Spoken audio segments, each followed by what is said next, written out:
Okay, so now I'm back, and I wanted to do just a little comparison for you. This is the sweet root fern. Notice how thin the stems are. Look at the back. We've got these really distinctive yellow spots. You know, it's very gentle, just a gorgeous little fern. And you can see how it grows in. Now this is growing in a lower bough of, if I recall correctly, a Sitka spruce. And now we have another. There's a little bit of my moss needs to go in there. Little magic. Now we have this other fern here, very common fern to Oregon. Now look at the back. We have just these brown dots. Look at the yellow dots. Look at the little brown dots. Now this would have been a little bit brighter summer, fall, but now we're in midwinter. And so you can see the difference side by side. This one's got very long, beautiful fern leaves, and this one's a little tighter in its stack. And a much thicker stem with a vein or rib going down it, whereas this one has no very distinctive vein rib. It does have one, but it's just very, very faint. So. And this is a piece of red clay I'm going to turn into smoking pipes. Okay, so now I'm inside in the kitchen, and I'm going to clean up my sweet root. And now, in the olden days, I would have taken this and I would have had a basket of clean spring water. Clean spring water. Basket of it, fresh.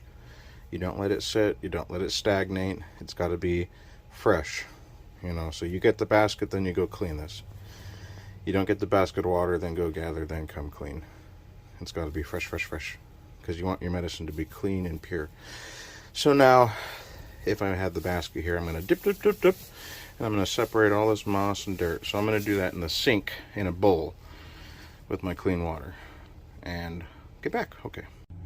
Okay, so now I have my sweet root fern process. If the camera will work, it'd be really great if it could focus. There we go. So now I have my sweet root fern processed. And I washed off the leaves and everything because we respect the whole plant. Everything's got to be nice and clean. I've removed all the moss roots for the most part, but I left some on so you can kind of see. Come on, camera. Okay, so the brown things are moss roots. And now what's interesting about this, gotta get it to focus on my hand first. Let's try this. There we go. It's almost like a little, this gosh darn camera. It's almost like a little octopus arm. See those little like sucker cups? Make sure you got those. Okay. Moving on to just letting it dry, drip dry, and then we'll get to the next part. Okay, so just a little further identification on here. The sweet root fern, I'm going to see if I can focus better. There we go. A little more background for it to focus on. Is also called the many-footed fern. And now those little octopus sucker things, see those? That's why we call it the many-footed fern. Now those are what are called stipe scars.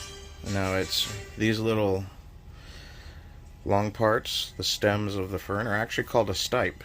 And there are only one or two growing things in the world that are called stipes, and that's also mushrooms. Their stems are called stipes.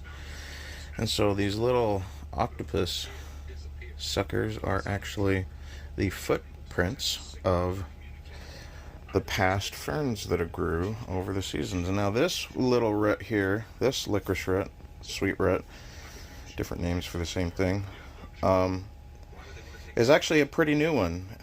Now you can look at the root, and if it's, this one's real thin, it's a little one, it's a fresh green.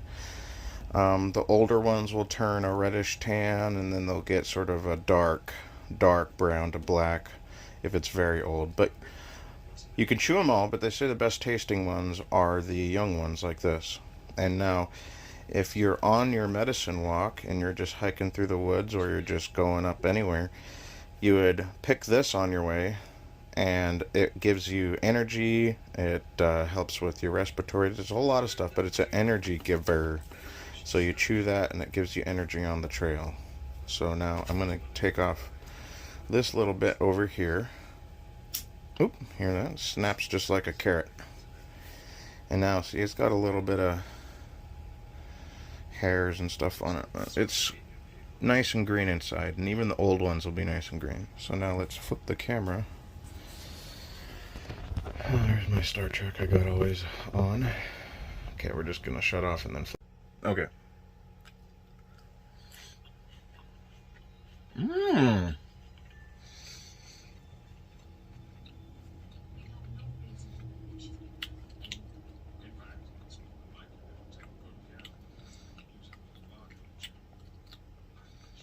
Wow. A little bitter. I think I could have cleaned it a little more. I think that's the moss roots I'm tasting. So those little brown roots that come off of it, the hairy parts, are the moss roots. There, the camera. So the root, oh my gosh, it's good. I'm not kidding, guys, it's good. But these little hairs are bitter, so you want to be sure to clean all of these little hairs off, because I'm getting a real strong earthy, you know, sort of that tannin wood taste that it's getting from leaching off of the tree, of the bark of the tree. Nonetheless, the sweetness of the root is still overriding that, so if we clean that up real good, all we'll have left is the sweet root. And I'm not kidding, guys, holy moly, geez.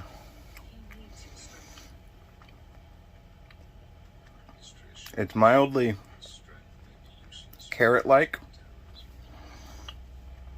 Sort of a combination of like a sweet, sweet purple carrot. And I'm just still tasting it. A little bit of that anise, licorice anise in there. That's why they call it that, licorice root. What else? Man. Basically just like a sweet little vegetable.